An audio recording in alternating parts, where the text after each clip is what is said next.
አንድ ነገር ቃል ልገባልሽ እፈልጋለሁ። እኔ አንቺን የማይሽ አንቺ ራስሽን በምታይበት መንገድ አይደለም፣ ከዛ በተለየ መንገድ ነው የማይሽ። የተወሰኑ ነገሮችን እንጨራርስና ለአንቺ የሚገባሽን ህይወት እሰጥሻለሁ።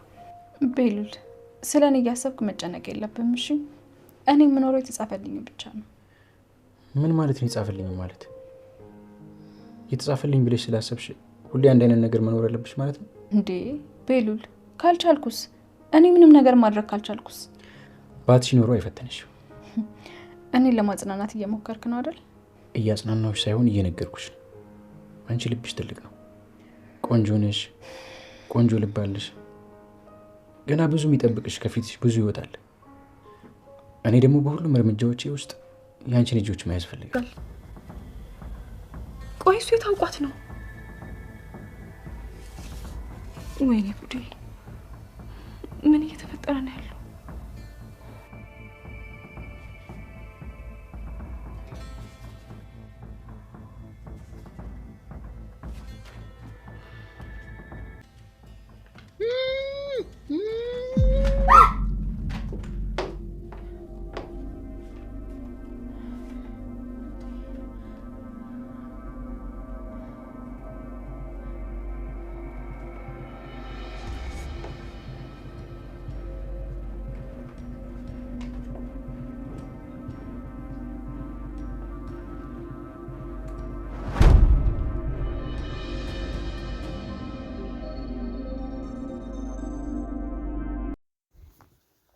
ሰላም ሰላም ውዴ ቻናሌ ቤተሰቦች እንዴት ናችሁልኝ?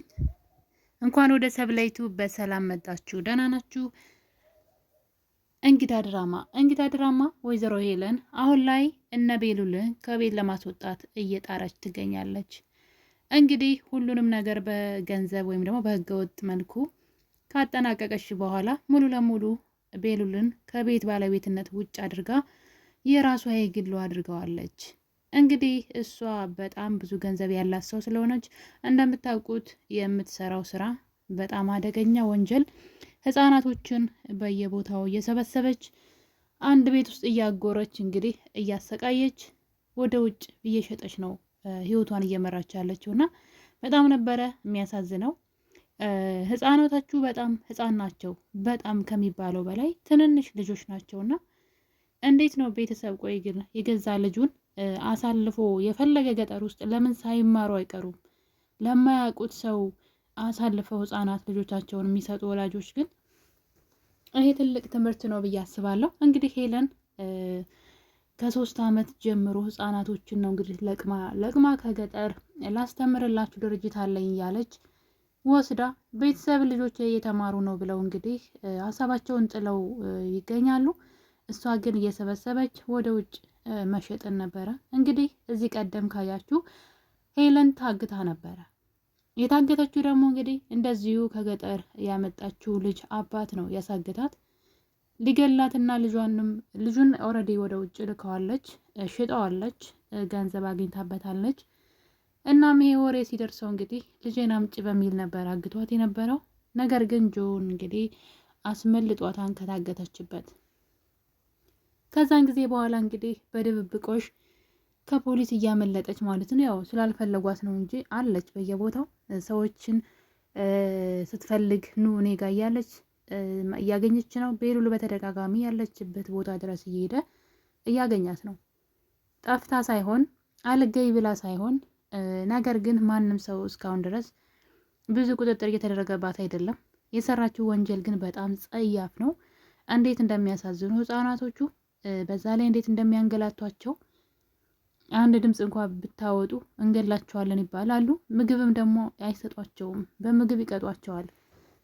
ልጆቹ ቤተሰብን የሚፈልጉና የሚያለቅሱ ከሆነ ምግብ አይሰጧቸውም እና ምግብ እንዲሰጣችሁ ዝም በሉ ይባላሉ።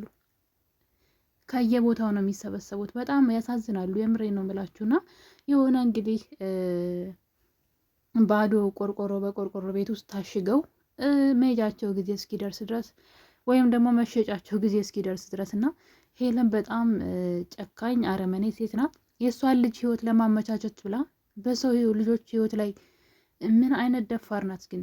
ደግሞ በጣም ሀሳቧ የሚገርመኝ ነገር አሁን ላይ እጄን ለፖሊስ መስጠት አለብኝ እያለች ትገኛለች።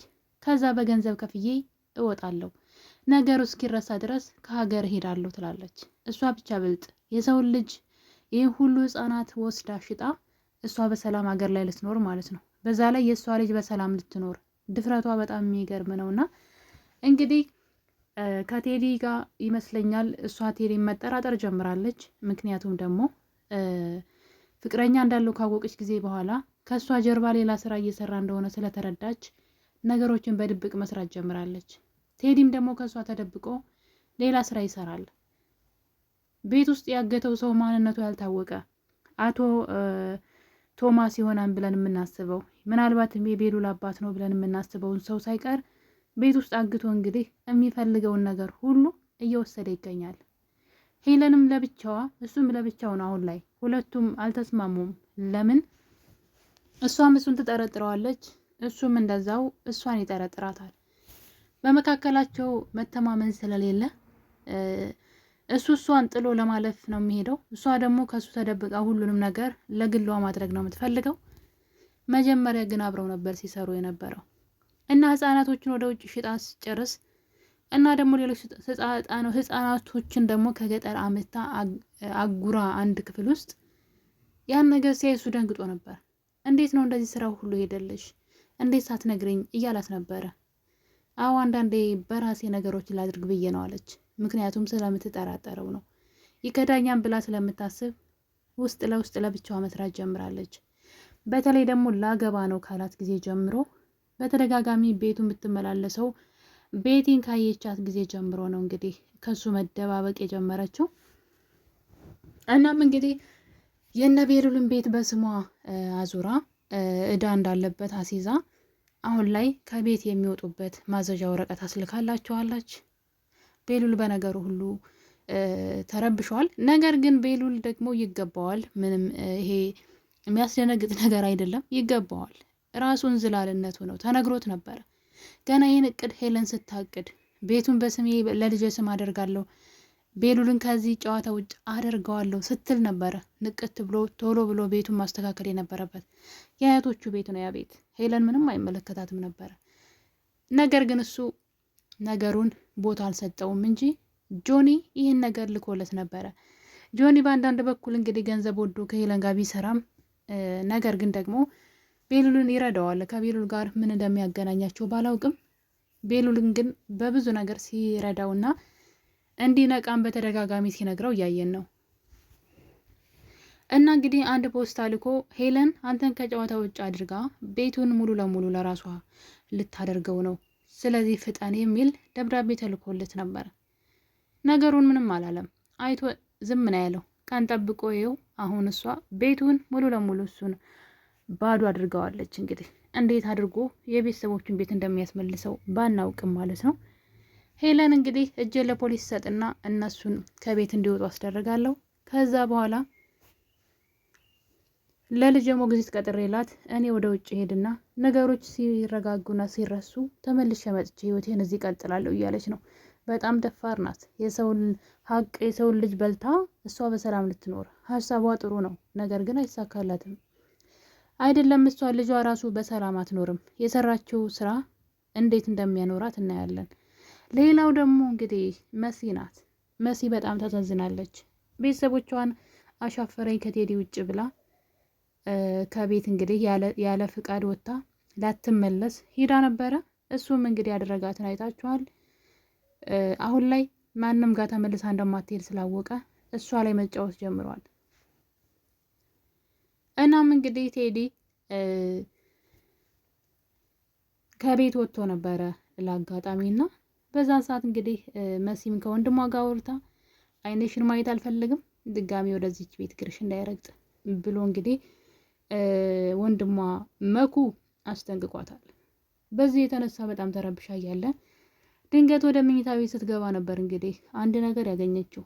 እሱም እንግዲህ የቤሉል የጓደኛ ወይ ደግሞ አክስቴ ናት ብሎ ያመጣት ሴት ፎቶ ነበረ። ቴዲ ልጅቷን እንግዲህ ሲጀነጅናት አይተናል። ደውሎ ላገኝሽ ፈልጋለሁ፣ ቀጥታ እኔ ጋር ትመጫለሽ፣ ካልመጣሽ በግድ ትመጫለሽ፣ እኔ ማን እንደሆንኩ ስለማታውቂ ነው እያለ ደግሞ ስልኬ ላይ እንዳትደውል ብላ ስታስፈራራው ደግሞ እንደዚች አይነት ኮስታራ ሴት ደስ ትለኛለች፣ አንቺንማ ማግባት ነው እያለ እንግዲህ ሲላላጥባት ነበረ። በመጨረሻም እንግዲህ ልጅቷን እየተከታተለ እቤታቸው በር እያለች ነበረ ቆማ ያለ ፎቶ ያስነሳትና ይህን ፎቶ እንግዲህ ቴዲ መኝታ ቤት ውስጥ አስቀምጦት መሲ ድንገት አግኝተዋለች። ነገር ግን እሱ ጋር ደውላ ቶሎና ወደ ቤት ብትለውም ስራ ነኝ ብሎ ሄለን ጋር ህጻናቶቹ ያሉበት ቦታ ሄዶ ነበረ። በዚህ ቅጽበት እንግዲህ እሷ ቤሉል ጋም ደውላ ነበረ። ነገሩን ለማጣራት ወደ ቤሉል ብትደውልም ቤሉልም ስልክ አያነሳም። ነገሩ ለማንም ሰው ሳትናገር ፎቶውን በእጇ እንደያዘችው አንድ ነገር ትሰማለች። ይህ ፎቶ ከየት መጣ ብላ እያሰበች እያለ ድንገት አንደኛው ክፍል ውስጥ የሆነ ድምፅ ሰማች። እንደሚታወቀው ቴዲ አንደኛው ክፍል ውስጥ የሆነ ሰው አግቶ አስቀምጧል። የዛን ሰው ድምፅ ነው የሰማችው። መሲ በመደንገጥ እንግዲህ ወደ ክላሱ በመጠጋት እዚህ ሰው አለ ወይ ያለች በሩን እያንኳኮች ትገኛለች። አሁን ላይ መሲ ምን ልታደርግ ትችላለች? በጣም ብዙ ነገሮችን በአንድ ቀን እንኳን ያገኘችው ነገር ቴዲ እንደማይሆናት እያወቀች አሁን ላይ ግን የሰው ቤት ሰራተኛ ሆኜ በስቀ ቀን በችግር ከምኖር ይበቃኛን ብላ እንግዲህ አምራ ወደ ቴዲ ገብታለች። እሱ ጋር ያለውን ነገር ለመጋፈጥ የፈለገች ይመስለኛል። እና እንግዲህ እዛ ክፍል ውስጥ ምን እንዳለ ለማጣራት እየሞከረች ትገኛለች። ምናልባትም ቴዲ ካልደረሰባት በሩን ለመገንጠል መሞከሯ የማይቀር ነው። እዚህ ሰው አለ ወይ እያለች ትገኛለች። ነገር ግን እዛ ውስጥ ያለው ሰው አንዴ ብቻ ነበር ድምጽ ያሰማው። ከዛ በኋላ ደጋግሞ ድምጽ አላሰማም። ስለዚህ መሲ ቴዲ ቤት መሆኗ ለዛ ሰው ይጠቅማን ብዬ አስባለሁ። እዛ ቤት ውስጥ የታገተው ማን ይሆን? በጣም አጓጊ ነው። ሁላችንም እንደምንጠረጥረው ግን አቶ ቶማስ ብቻ ነው እንግዲህ ሙቷን ተብሎ እስከ ዛሬ ድረስ ከዚህ ድራማ የወጣው አቶ ቶማስ ነው። ቴዲ በዚህ አያያዙ ወይ እሱ ነው ያስገደለው ወይ እሱ ነው ያገተው። ስለዚህ መሲ ይህን ነገር ሊደርስበት ትችላለች ብዬ አስባለሁ። ነገር ግን ቴዲ ከደረሰባት ሊጎዳት ይችላል። አሁን ላይ ማንም የላት ብሎ ስለሚያስብ መሲን ሊጎዳት ሊጠቀምባት ነው የሚፈልገው። ሌላው እንግዲህ መኩ እንደምታወቀው እዚህ ቀደም ስልክ ተደውሎ የሆነ ዕቃ እናቀብል ብለው የጠሩት ሰዎች ነበሩ። እነዛን ሰዎች የላከው ቴዲ ነው። የመሲን ወንድም እንዲገሉት የድፍረቱ ድፍረት ማለት ነውና ወንድሟን እንዲገሉት እስከ ማድረግ ድረስ ደርሷል። እናም እንግዲህ መኩ በጩቤ ተወግቶ ነገር ግን በህይወት ተርፏል። እናም ወደ ቤት መጥቶ ነበረ። ቤት ከመጣ በኋላ እንግዲህ እስኪ የተደዋወልክበትን ስልክ ቁጥር ስጠኝ ብሎ ቤሉል ተቀብሎታል። ያ ማለት የዛ ሲም ባለቤት ይታወቃል ማለት ነው። ስለዚህ የቴዲ እጅ እንዳለበት መታወቁ የማይቀር ነው፣ የጊዜ ጉዳይ ነው እንጂ። እና ውድ ቤተሰቦቼ እንግዲህ እነ ቤሉልም ከቤት ውጡ ተብለዋል። መሲም ደግሞ ቴዲ ቤት የታገተውን ሰው ማንነት ባታውቅም ግን እዛ ውስጥ የሆነ ሰው እንደታገተ ደርሳበታለች። ሌላው ደግሞ የቤሉል አክስት ጓደኛዋ በሄለን መኪና ተገጭታ ሆስፒታል እንደገባች ሰምታለች። አሁን ላይ የእንግዳ ድራማ ሚስጥሮች እየወጡ ይገኛሉ። በቀጣይስ ምን ሊፈጠር ይችላል የሚለው በጣም አጓጊ ነው። በሌላ በአዲስ ቪዲዮ እስከምንገናኝ ድረስ የዛሬን አበቃን። ሁላችሁንም ወዳችኋለሁ። ለቤት አዲስ የሆናችሁ ሰብስክራይብ ማድረግን እንዳትረሱ። መልካም ጊዜ